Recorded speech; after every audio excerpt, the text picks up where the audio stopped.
হেই বন্ধুরা, আজ আমি যে মুভির গল্প আপনাদের শোনাতে যাচ্ছি সেটা এই বছরে আমার সবচেয়ে পছন্দের একটা মুভি। আপনি যখন এই মুভিটা দেখবেন এটা আপনারও খুব পছন্দ হবে। তাই আমার রিকোয়েস্ট, আজকের গল্পটা একদম শেষ পর্যন্ত শুনবেন, কারণ শেষ পর্যন্ত না শুনলে অনেক কিছুই মিস করবেন। গল্পের শুরুতেই আমরা দেখি কিওয়ান রাস্তার ওপর পড়ে থাকা কারো রক্ত পরিষ্কার করছে। এ রক্ত কার ছিল? যখন আপনারা এটি জানবেন আপনারা সত্যিই ইমোশনাল হয়ে যাবেন। এর পরের সিনে আমরা দেখি কিওয়ান কিছু লোকের সঙ্গে কোথাও যাচ্ছে। প্লেন যখন ল্যান্ড করে তখন জানা যায় যে কিওয়ান চায়না থেকে বেলজিয়ামে এসেছে। এক অফিসার তার পাসপোর্টে সিল লাগিয়ে দেয়। এরপর কিওয়ান ওর সঙ্গীরা শীতের উপযোগী পোশাক পরে, কারণ ওই জায়গাটা খুবই ঠান্ডা ছিল। এরপর সেই ব্রোকার যে তাদের এখানে নিয়ে এসেছিল, কিওয়ান তার কাছে একটি ঠিকানা জানতে চায়। ব্রোকার তখন বলে, তুমি যদি আমাকে $40 দাও তাহলে আমি ওই জায়গায় তোমাকে পৌঁছে দেব। ব্রোকার তাকে ঠিকানা মতো পৌঁছে দেয়, কিন্তু কিওয়ান যখন টাকা দিতে যায় তখন দেখে সেই টাকাগুলো রক্তে মাখা। ব্রোকার তাই সেই টাকাগুলো না নিয়ে কিওয়ানকে রক্তমাখা টাকাগুলো ফিরিয়ে দিয়ে দেয়। কিওয়ান নর্থ কোরিয়ার রিফিউজি সেন্টারে এসেছিল। এখানে সে রিফিউজি বেনিফিট ও বেলজিয়ামে সিটিজেনশিপ পেতে চায়, কারণ এই সুযোগ ছাড়া সে এখানে টিকে থাকতে পারবে না, তার জন্য খুব কঠিন হয়ে যাবে। নর্থ কোরিয়ায় ডিটেক্টরশিপ থাকার কারণে বেলজিয়ান সরকার সেখানকার লোকদের নাগরিকত্ব দেয়, কিন্তু কিওয়ানকে প্রমাণ করতে হবে যে সে চাইনিজ নয়, নর্থ কোরিয়ান।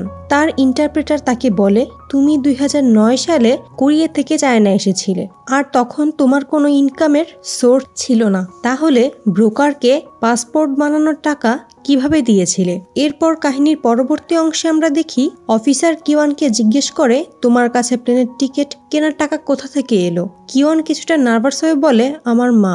আর ঠিক তখনই দৃশ্য অতীতে চলে যায়। আমরা দেখি কিওয়ান তার মায়ের সঙ্গে নুডলস খাচ্ছে। কিওয়ান তার মাকে বলে, মা, আমার খুব খারাপ লাগে, আপনি বৃদ্ধ হয়েও আমার জন্য এত কাজ করছেন, আর আমি এত শক্ত সামর্থ্য হয়েও কিছু করতে পারছি না। তার মা মৃদু হেসে বলে, দেখ, মা চায় তার ছেলে নিরাপদে থাকুক, তাই আর কখনো এমন কথা তুমি বলবে না। কিওয়ান বলে, যদি আমি জিনকে বসের হাতে মার খেতে দেখে চুপ না থাকতাম তাহলে আমাদের এভাবে পালাতে হতো না, আর আপনাকেও এত কষ্ট করতে হতো না। তার মা তাকে সান্ত্বনা দিয়ে বলে, তুমি তাকে বাঁচিয়েছিলে, এতে তোমার কোনো দোষ নেই। আমরা দেখতে পাই কিওয়ানের মা চায়নার একটি রেস্টুরেন্টে ওয়েট্রেস হিসেবে কাজ করে। বর্তমানে রিফিউজি অফিসার কিওয়ানকে জিজ্ঞেস করে, তুমি কি কোরিয়ান চাইনিজ যে চায়না থেকে পালিয়ে এখানে সিটিজেনশিপের জন্য সাবসিডি চাইছো? কিওয়ান দৃঢ়ভাবে বলে, না, আমি কোরিয়ান। এরপর তার ইন্টারপ্রেটার তাকে জানায়, তোমাকে এই সুবিধা পেতে হলে আর একটি কোর্ট হিয়ারিং এ আসতে হবে। কিওয়ান জিজ্ঞেস করে, ততদিন আমি কিভাবে থাকবো? ইন্টারপ্রেটার বলে, তোমাকে অপেক্ষা করতে হবে। কিওয়ান এরপর একটি সস্তা হোটেলে থাকার জন্য চলে যায়। সেখানে গিয়ে সে তার ওয়ালেট খুলে তার মায়ের ছবি আর কিছু পুরনো জিনিস দেখতে থাকে।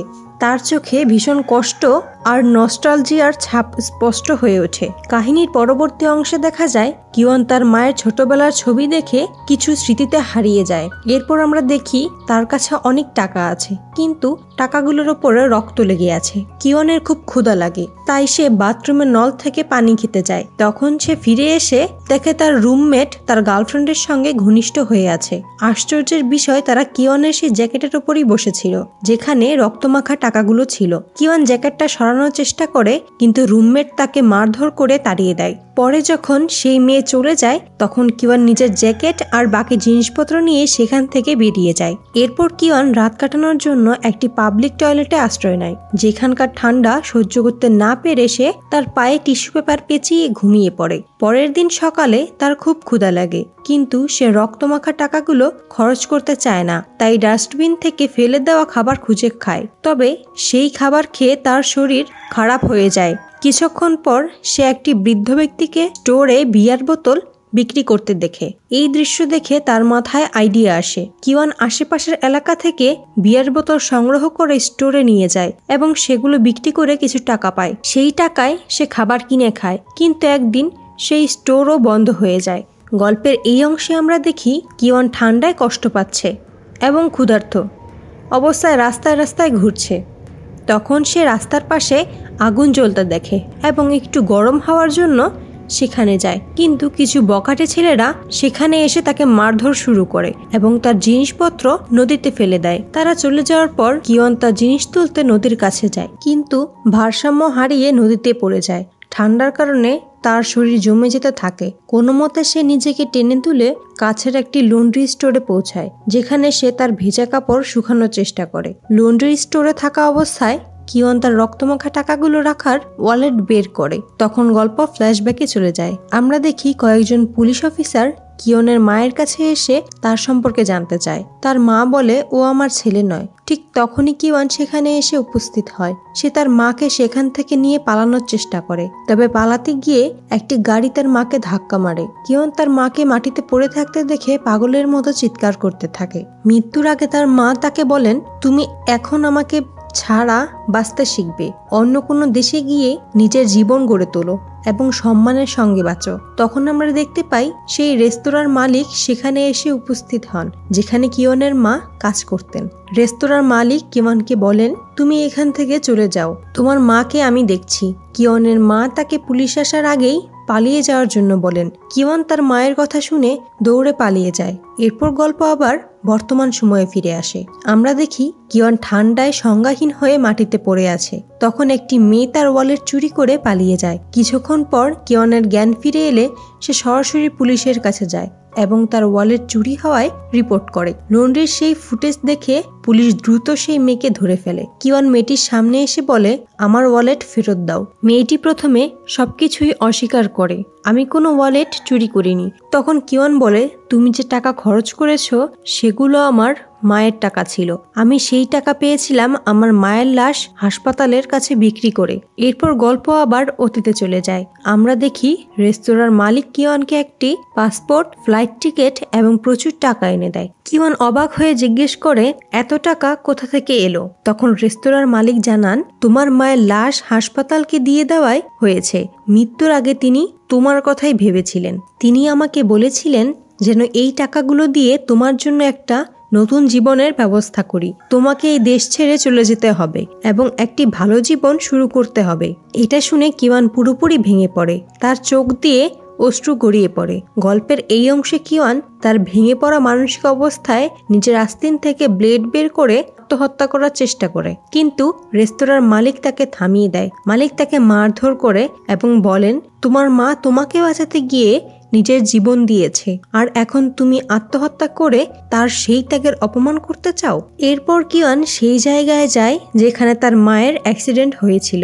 সে মাটিতে পড়ে থাকা তার মায়ের রক্ত সংগ্রহ করতে শুরু করে এবং তীব্র কান্নায় ভেঙে পড়ে। সে নিজেকে দোষী মনে করে, কারণ সে এত দুর্ভাগ্যবান যে তার মায়ের শেষকৃত্যটাও সে করতে পারেনি। বর্তমানে মারি কিওনের করুণ গল্পে শুনে আবেগপ্রবণ হয়ে যায়। সে বলে, আমি তোমার ওয়ালেট ফেরত দেব, কিন্তু তার বদলে তোমাকে পুলিশের কাছে বলতে হবে যে সেখানে মাত্র $30 ছিল, যাতে আমার বিরুদ্ধে কোনো মামলা না হয়। কিওয়ান রাজি হয়ে পুলিশের কাছে বলে, আমার ওয়ালেটে মাত্র $30 ছিল। পুলিশ এরপর মারিকে ছেড়ে দেয়। পুলিশ স্টেশনের বাইরে কিওয়ান মারির কাছে তার ওয়ালেট ফেরত চায়। মারি বলে, বাড়ি গিয়ে অপেক্ষা করো, কাল আমি তোমাকে ফেরত দেব। কিওয়ান বলে, আমার তো কোনো বাড়ি নেই। তখনই মারির বাবা সেখানে এসে উপস্থিত হন। তিনি মারির জন্য সেটেলমেন্ট মানি নিয়ে এসেছিলেন, তবে মারি সেই টাকা কেড়ে নিয়ে চিৎকার করে বলে, আমি শুধু তোমাকে টাকা পাঠাতে বলেছিলাম, তুমি নিজে এখানে চলে এলে কেন?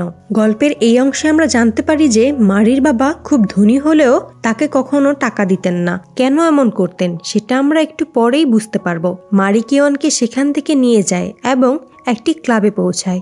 মারি কিওয়ানকে বাইরে অপেক্ষা করতে বলে এবং নিজে ক্লাবের বেসমেন্টে চলে যায়। সেখানে সে হ্যারি নামের একজন মানুষের সাথে দেখা করে এবং তাকে বলে, গতকাল তোমাকে যে ওয়ালেট দিয়েছিলাম সেটা আমার ফেরত চাই। হ্যারি একজনকে সেই ওয়ালেট আনতে বলে। মারি যখন ওয়ালেট নিয়ে চলে যেতে চায় তখন এক ব্যক্তি তাকে আঘাত করে মাটিতে ফেলে দেয়। এরপর হ্যারি বলে, যদি তুমি এই ওয়ালেট ফেরত পেতে চাও তবে পরের সপ্তাহে ডাচের সঙ্গে একটি গেম খেলতে হবে। যদি তুমি জিততে পারো তবে আমি এই ওয়ালেট তোমাকে দিয়ে দেব। ঠিক তখনই কিওয়ান সেখানে প্রবেশ করে এবং নিজের ওয়ালেট দেখে তা নেওয়ার চেষ্টা করে, কিন্তু হ্যারির লোকজন তাকে মারধর শুরু করে। মারি তাকে সতর্ক করে বলে, এখনই এখান থেকে চলে যাও, না হলে এরা তোমাকে মেরে ফেলবে। আমি প্রতিশ্রুতি দিচ্ছি তোমার ওয়ালেট আমি ফেরত আনবো। কিওয়ান মারির কথা শুনে সেখান থেকে চলে যায়। মারি তাকে নিজের বাড়িতে নিয়ে আসে এবং তার আঘাতের চিকিৎসা করে, কারণ হ্যারির লোকজন কিওয়ানকে মারধর করে বেশ আহত করেছিল। পরবর্তীতে মারি কিওয়ানকে বলে, আমার মায়ের মৃত্যু হয়েছিল এক শীতকালে, সেই থেকে আমি শীতকালকে ঘৃণা করি। এরপর সে কিওয়ানকে জিজ্ঞেস করে, তুমি কোনো কাজ করো? কিছুদিনের মধ্যেই কিওয়ানের কঠোর পরিশ্রম আর সততার কারণে সে কারখানার একটি ভালো নাম করতে শুরু করে। সে বাড়তি সময় কাজ করে এবং অন্যদের সাহায্য করে। সিওনজু তার এই পরিশ্রম দেখে মুগ্ধ হয়। একদিন কিওয়ান জানতে পারে যে সিওনজুর ছোট মেয়ে একটি গুরুতর অসুখে ভুগছে এবং তার চিকিৎসার খরচ অনেক বেশি। এই কারণে সিওনজু মাঝে মাঝে কারখানা থেকে মাংস চুরি করে বাড়িতে নিয়ে আসে।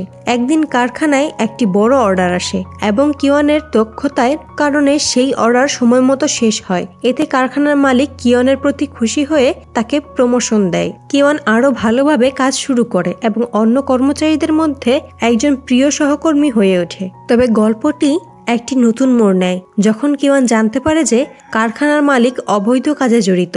মালিক নষ্ট মাংস বাজারে বিক্রি করে এবং গরিব কর্মচারীদের শোষণ করে। কিওয়ান বুঝতে পারে যে এই কাজ শুধু তার নিজের নীতির বিরুদ্ধেই নয়, বরং অনেক মানুষের ক্ষতির কারণ। এখন কিওয়ানের সামনে দুটি পথ, হয় সে চুপ হয়ে থাকবে এবং নিজের কাজ চালিয়ে যাবে, অথবা অন্যায়ের বিরুদ্ধে রুখে দাঁড়াবে। কিওয়ান সিওনজুকে মাংস রান্না করতে বলে। সিওনজু মাংস রান্না করে এবং মারি প্রথমবার কিওয়ান ও সিওনজুর সাথে বসে সেটা খায়। এই অভিজ্ঞতাটি মারির জন্য একদম নতুন ছিল, কারণ সে অনেকদিন ধরে কারোর সঙ্গে পরিবার সুলভ মুহূর্ত কাটাতে পারেনি। কিওয়ান মারির অবস্থা দেখে বুঝতে পারে যে তার জীবনে অনেক যন্ত্রণা এবং কষ্ট রয়েছে। পরের দিন কিওয়ান মারির সম্পর্কে আরো জানতে পারে। সে বুঝতে পারে যে মারি আসলে একজন দক্ষ শুটার ছিল, কিন্তু হ্যারি তার প্রতিভার সুযোগ নিয়ে তাকে নেশার জালে ফাঁসিয়ে দিয়েছে। হ্যারি নেশার ইনজেকশন দিয়ে মারিকে ব্যবহার করত এবং তার শুটিং প্রতিভার মাধ্যমে বেটিং করে অর্থ উপার্জন করত। কিওয়ান সিদ্ধান্ত নেয় যে সে মারিকে এই অবস্থা থেকে মুক্ত করবে। কিওয়ান মারিকে বোঝানোর চেষ্টা করে যে সে তার জীবনে আবার নতুন করে শুরু করতে পারে। প্রথমে মারি তার কথা উপেক্ষা করে, কারণ তার মনে হয় তার জীবন এতটাই ভেঙে গেছে যে সে আর ঠিক করতে পারবে না। কিন্তু কিওয়ানের ধৈর্য এবং সত্যবাদিতা ধীরে ধীরে মারিকে প্রভাবিত করতে থাকে। কিন্তু গল্পে নতুন মোড় আসে যখন হ্যারি জানতে পারে যে মারি কিওয়ানের কাছাকাছি আসছে। হ্যারি এই সম্পর্ক নষ্ট করার জন্য বিভিন্ন পরিকল্পনা শুরু করে। কিওয়ান সিওনজুর জন্য মাছ নিয়ে আসে। পরের দিন কিওয়ান আবার তার রিফিউজি সাবসিডির জন্য সাবসিডি অফিসে যায়। অফিসার তাকে জানান, আমরা সেই হাসপাতালে যোগাযোগ করছি, কিন্তু তারা দাবি করেছে যে তোমার মায়ের লাশ কিনে নেওয়ার কোনো প্রমাণ নেই। কিওয়ান উত্তর দেয়, লাশ কিনে বেচার কাজ সাধারণ সরকারের নজরের বাইরে করা হয়, এমন তথ্য তারা সরাসরি স্বীকার করবে না। অফিসার তাকে নথি বা প্রমাণ করতে চায় যে সে চীনা নয়, বরং উত্তর কোরিয়ান। যদি কিওয়ান তা প্রমাণ করতে না পারে তবে তাকে চীনে ফেরত পাঠানো হবে, যেখানে তার প্রাণের ঝুঁকি রয়েছে, কারণ চীনের পুলিশ এখনো তাকে খুঁজছে। পরে কিওয়ান কারখানায় ফিরে সিওনজুর সঙ্গে কথা বলে। সে তাকে বলে, কোর্টে একজন সাক্ষীর দরকার যে প্রমাণ দিতে পারবে যে আমি উত্তর কোরিয়ার নাগরিক। তুমি কি আমার জন্য সাক্ষ্য দিতে পারবে? সিওনজু হাসি মুখে বলে, হ্যাঁ অবশ্যই, এতে সমস্যা কি? পরবর্তী দৃশ্যে দেখা যায় কিওয়ান সিওনজুর জন্য মাছ নিয়ে আসছিল। হঠাৎ একটি লোক তার সঙ্গে ধাক্কা খায়, যার ফলে সেই লোকের বিয়ারের বোতল ভেঙে যায়। এরপর সেই লোক ও তার বন্ধুরা কিওয়ানকে মারতে শুরু করে। ঝগড়ার সময় সেই লোকদের মধ্যে একজন বিয়ারের বোতলের ভাঙা টুকরোর ওপর পড়ে যায়, যার ফলে তার হাত কেটে যায়। আশেপাশের থাকা লোকজন ঘটনাটির ভিডিও করতে থাকে এবং পুলিশ ডেকে আনে। পুলিশ এসে কিওয়ানকে গ্রেফতার করে এবং অভিযোগ তোলে যে সে ইচ্ছে করেই লোকটিকে আঘাত করেছে। কিওয়ানের পরিস্থিতি আরো জটিল হয়ে পড়ে। কিওয়ানকে নিয়ে যে ঘটনা ঘটে সেটি মারির বাবা মিস্টার লি জানতে পারেন, কারণ কারখানার মালিক তাকে ফোন করে সবকিছু জানিয়ে দেন এবং কিওয়ানের জামিন করান। জামিন পাওয়ার পর মিস্টার লি কিওয়ানকে একটি লয়ারের কার্ড দিয়ে বলেন, আমি জানি তোমার রিফিউজি ক্লিনিং চলছে, এই লয়ার তোমাকে সাহায্য করবে। তবে এর সঙ্গে তিনি আরো বলেন, আমার মেয়ে মারি খুবই সংবেদনশীল, তার জীবনে একজন শক্তিশালী মানুষের প্রয়োজন। কিন্তু তুমি তার জন্য উপযুক্ত নও, তাই তুমি আর তার সঙ্গে দেখা করো না। কিয়ন প্রথমে বুঝতে পারে না যে সে মারিকে ভালোবাসতে শুরু করেছে, কিন্তু মিস্টার লির কথা শোনার পর সে বারবার মারির কথাই ভাবতে থাকে। তার মনে হয় সে আসলে মারির জন্য অনুভূতি পোষণ করে। পরের দিন মিস্টার লি যে লয়ারের কে সুপারিশ করেছিলেন তিনি কিয়নের সঙ্গে দেখা করেন এবং তাকে কোর্টে নিয়ে যান। কোর্টে কিয়ন তার পরিচয় প্রমাণ করার জন্য সিওনজু এবং কারখানার লেবার ইনচার্জকে সাক্ষী হিসেবে ডেকেছিল, কিন্তু কোর্টে সিওনজু মিথ্যে বলে যে কিয়ন নর্থ কোরিয়ান নয় বরং একজন চাইনিজ যে রিফিউজি সাবসিডি নেওয়ার জন্য মিথ্যে দাবি করেছে। কারখানার লেবার ইনচার্জও একই কথা বলে। এই ঘটনায় কিয়ন ভীষণ হতাশ ও রেগে যায়। কোর্ট থেকে ফিরে এসে কারখানায় গিয়ে সিওনজুর সঙ্গে দেখা করে। সে রাগান্বিত হয়ে তাকে জিজ্ঞেস করে, আমি তোমার কি ক্ষতি করেছি, তুমি মিথ্যে কেন বললে? কিন্তু সিওনজু কোনো উত্তর দেয় না। রাগে কিয়ন একটি ছুরি তুলে সিওনজুকে ভয় দেখায় এবং বারবার একই প্রশ্ন করে, কিন্তু সিওনজু নীরব থাকে। এরপর হতাশ কিয়ন সেখান থেকে চলে যায়। এরপর কিয়ন মারির সঙ্গে দেখা করতে যায়, কিন্তু মারি তাকে দেখে দরজা বন্ধ করে দেয়। কিছুক্ষণ পর আমরা দেখি মারির ঘরে হ্যারি উপস্থিত এবং সে মারিকে একটি শুটিং ম্যাচ খেলতে রাজি করানোর চেষ্টা করছে। হ্যারি মারিকে একটি নেশার পাউডার দিয়ে বলে, তোমার কি এটা দরকার নাকি তুমি ছেড়ে দেবে? তুমি তোমার সেই রিফিউজি বন্ধুর সঙ্গে যা খুশি করো, কিন্তু ভুলে যেও না যে তোমার ওপর আমার কত বড় ঋণ রয়েছে। হ্যারি চলে যাওয়ার পর মারি দৌড়ে কিয়নের বাড়িতে যায়, কিন্তু কিয়ন ইতিমধ্যেই সেখান থেকে চলে গেছে। এরপর আমরা দেখি ম্যারি একটি শুটিং ম্যাচ খেলছে, কিন্তু আজ সে ইচ্ছে করেই ভুল শট করে। হ্যারি এতে ভীষণ রেগে যায় এবং তার সঙ্গে বাজে ব্যবহার করে। মারি জবাবে বলে, আমার খুব জরুরি একটা কাজ আছে, আমি এখনই চলে যাচ্ছি, এবং সে সেখান থেকে চলে যায়। অন্যদিকে কিয়নকে কারখানা থেকে বের করে দেওয়ার পর সে একটি রেস্টুরেন্টে ওয়েটার হিসেবে কাজ শুরু করে। একদিন সিওনজু সেখানে আসে এবং তাকে বলে, ট্রায়ালের আগে রিফিউজি অফিসের একজন লোক কারখানায় এসেছিল। সে কারখানার মালিককে হুমকি দিয়েছিল যে যদি তোমার ডকুমেন্টস ভুল প্রমাণিত হয় তবে তারা তোমাদের কারখানার কার্যক্রম বন্ধ করে দেবে। কারখানার মালিক ঝুঁকি নিতে চায়নি, তাই আমাকে বলা হয়েছিল যদি আমি কোর্টে তোমাকে চাইনিজ বলে দেই তবে তারা আমার ভিসা বাড়াবে। আমার মেয়ের চিকিৎসার জন্য টাকার দরকার ছিল, তাই আমি বাধ্য হয়েছিলাম। কিয়ন রাগান্বিত হয়ে বলে, তাহলে এখন তুমি আমার কাছে কি চাইছো? আমি কি সব ভুলে যাব? সিওনজু কাঁদতে কাঁদতে বলে, না, আমি শুধু তোমার কাছে ক্ষমা চাইতে এসেছি। কারখানার মালিক আমাকে কাজ থেকেও বের করে দিয়েছে, এখন আমি চীনে ফিরে যাচ্ছি। এরপর সে চলে যায়। কিয়ন এরপর তার লয়ারের সঙ্গে দেখা করতে যায়। লয়ার তাকে বলে, তোমার এটি শেষ ট্রায়াল, যদি এবার তুমি নিজেকে প্রমাণ করতে না পারো তবে তারা তোমাকে চীনে ফেরত পাঠাবে। কথার মাঝে কিয়নের চোখ পড়ে একটি ইনভিটেশন কার্ডে, যেটা মারির মায়ের মৃত্যুবার্ষিকী উপলক্ষে আয়োজনের আমন্ত্রণ। সে সিদ্ধান্ত নেয় সে সেখানে যাবে। ইভেন্টের দিন কিয়ন সেখানে উপস্থিত হয় এবং মিস্টার লির সঙ্গে দেখা করে। মিস্টার লিকে সে বলে, আমি শুধু সাহায্য চাই। কিয়ন সেখানে একটি কাজ নিয়ে মারির মায়ের মেমোরিয়ালে সাহায্য করতে শুরু করে। সে অতিথিদের খাবার পরিবেশনের টেবিল সামলাচ্ছিল, কিন্তু মেমোরিয়াল শুরু হতেই মারি সেখানে এসে উপস্থিত হয়। গেস্টদের দিকে তাকিয়ে সে চিৎকার করে বলতে থাকে, তোমরা সবাই এখানে বিনামূল্যে খাবার খেতে এসেছো? এরপর সে তার বাবার দিকে তাকিয়ে বলে, এইসব মিথ্যা নাটকের প্রয়োজন কি ছিল? মিস্টার লি তাকে চুপ করতে বলে, কিন্তু মারি সেখানে ভাঙচুর শুরু করে এবং চরম রাগে একটি ছুরি তুলে নিজেকে আঘাত করার চেষ্টা করে। ঠিক তখন কিয়ন সেখানে এসে ছুরিটা ধরে ফেলে, কিন্তু এতে তার নিজের হাতেই কেটে যায়। এই দৃশ্য দেখে মারি সেখান থেকে দৌড়ে পালিয়ে যায়। পরবর্তী দৃশ্যে কিয়ন মারির বাড়িতে পৌঁছে। সেখানে সে দেখে পুরো বাড়ি ধোঁয়ায় ভরে গেছে। দরজা ভেঙে সে ভিতরে ঢুকে এবং স্টোভ পুড়ে যাচ্ছে আর মারি নেশার ইনজেকশন নেওয়ার চেষ্টা করছে। কিয়ন তাকে থামানোর চেষ্টা করে, কিন্তু মারি কোনো কথাই শুনতে চায় না। তখন কিয়ন ক্ষুব্ধ হয়ে অনেক নেশার ট্যাবলেট খেয়ে ফেলে। তার মুখ থেকে ফেনা বেরোতে শুরু করে। এই অবস্থায় মারি খুবই আতঙ্কিত হয়ে যায়। একজন বন্ধুর সাহায্যে একটি অ্যান্টিডোট নিয়ে এসে কিয়নকে খাওয়ায়। কিছুক্ষণ পর কিয়নের জ্ঞান ফিরে আসে। তখন সে মারিকে বলে, তুমি যতবার নেশা করবে আমি ততবার নেশা করব। তুমি যদি নিজেকে ধ্বংস করতে চাও আমি তোমাকে সঠিক পথে ফিরিয়ে আনবো। এই ঘটনার পর দুজন একসাথে থাকতে শুরু করে এবং বুঝতে পারে যে তারা একে অপরের জন্য পাগল। পরবর্তী দৃশ্যে মারি কিয়নকে একটি বিশেষ উপলক্ষের জন্য প্রস্তুত করতে থাকে। ঠিক তখনই লয়ার কিওনের জন্য একটি চিঠি নিয়ে আসে। চিঠি চীন থেকে পাঠানো হয়েছিল, যা সিওনজু পাঠিয়েছিল। এতে কিছু পত্রিকার আর্টিকেলের কপি ছিল, যেখানে কিওন এবং তার মায়ের কোরিয়া থেকে পালিয়ে চীনে যাওয়ার কাহিনী লেখা ছিল। পরের দিন কিওন মারি এবং লয়ারকে সঙ্গে নিয়ে কোর্টে পৌঁছায়। আজকের ট্রায়াল ছিল কিওনের জন্য সবচেয়ে গুরুত্বপূর্ণ। কোর্টে কিওনের শেষ শুনানি শুরু হয়। সেখানে তার পক্ষে সাক্ষ্য দেওয়ার জন্য সেই সাংবাদিকও উপস্থিত ছিলেন, যিনি সেই পত্রিকায় কিওন এবং তার মায়ের উত্তর কোরিয়া থেকে চীনে পালানোর কাহিনী লিখেছিলেন। এই প্রমাণে কিওন নিজেকে একজন নর্থ কোরিয়ান প্রমাণ করতে সক্ষম হয়। এদিকে মারি হঠাৎ একটি ফোন কল পায়। ফোনের অপর প্রান্তে ছিল হ্যারি। সে বলে, আমি গাড়ি পাঠিয়েছি, তাড়াতাড়ি অফিসে চলে আসো, নইলে আমি তোমার রিফিউজি প্রেমিককে মেরে ফেলবো। মারি তৎক্ষণাৎ কিওনকে জানায়, আমার কিছু কাজ আছে, ট্রায়াল শেষ হওয়ার আগেই আমি এখানে ফিরে আসব। কোর্টে যখন কিওনের পক্ষে রায় আসে, তখন মারি হ্যারির বসের সঙ্গে দেখা করতে যায়। হ্যারির বস তাকে বলেন, এই মেয়ে তোমার মতো লোকের যোগ্য নয়, এখন থেকে সে আমার হয়ে কাজ করবে। কিন্তু হ্যারি এই কথা শুনেই রেগে যায় এবং নিজের বসের উপরই কুড়াল দিয়ে আঘাত করে। তখন বসের লোকেরা হ্যারিকে গুলি করে হত্যা করার চেষ্টা করে, কিন্তু হ্যারি পাল্টা আক্রমণ করে এবং তাদের সবাইকে মেরে ফেলে। এরপর সে তার বসকেও হত্যা করে। এরপর হ্যারি মারির কাছে গিয়ে বলে, আমাদের এই দেশ ছেড়ে চলে যেতে হবে, তুমি আমার প্লেয়ার, আমরা আমস্টারডামে যাব, আমি সবকিছু ঠিকঠাক করে রেখেছি।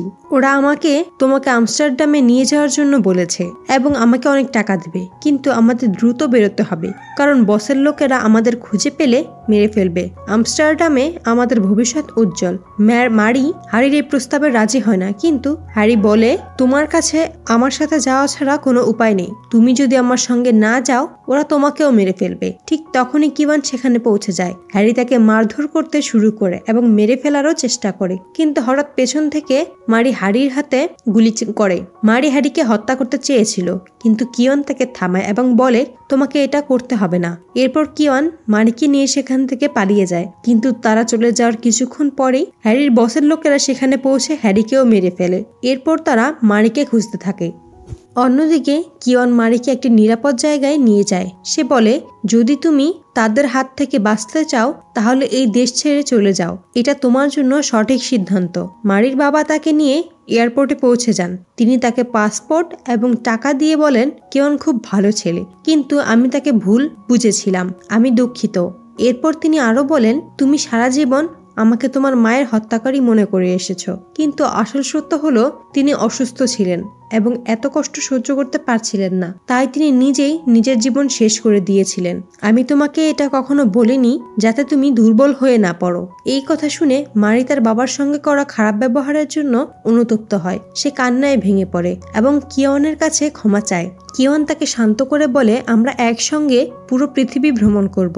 এরপর মারি তাকে জড়িয়ে ধরে বিদায় জানায়। এরপর গল্প কয়েক বছর এগিয়ে যায়। আমরা দেখি কিওন মারির বাবাকে একটি চিঠি লিখেছে। চিঠিতে সে জানায়, আমার মায়ের কথা মতো আমি জীবনের সঙ্গে লড়াই করেছি এবং এখন আমি মারির যোগ্য হয়ে উঠেছি। কিওন এখন বেলজিয়ামে নিজের একটি রেস্টুরেন্ট খুলেছে এবং সফল জীবনযাপন করছে। সে সিদ্ধান্ত নেয় মারির সঙ্গে দেখা করতে বেলজিয়াম ছেড়ে অন্য দেশে যাবে। পথে সে তার মায়ের আত্মাকে দেখতে পায়, তার মা যিনি নিজের লাশ বিক্রি করেছিলেন যাতে তার ছেলে ভালো জীবনযাপন করতে পারে। তাকে শুভকামনা জানান।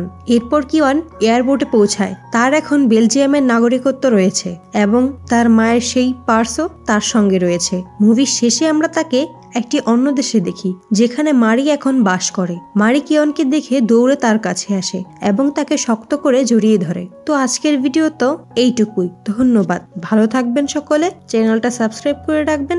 বিদায়।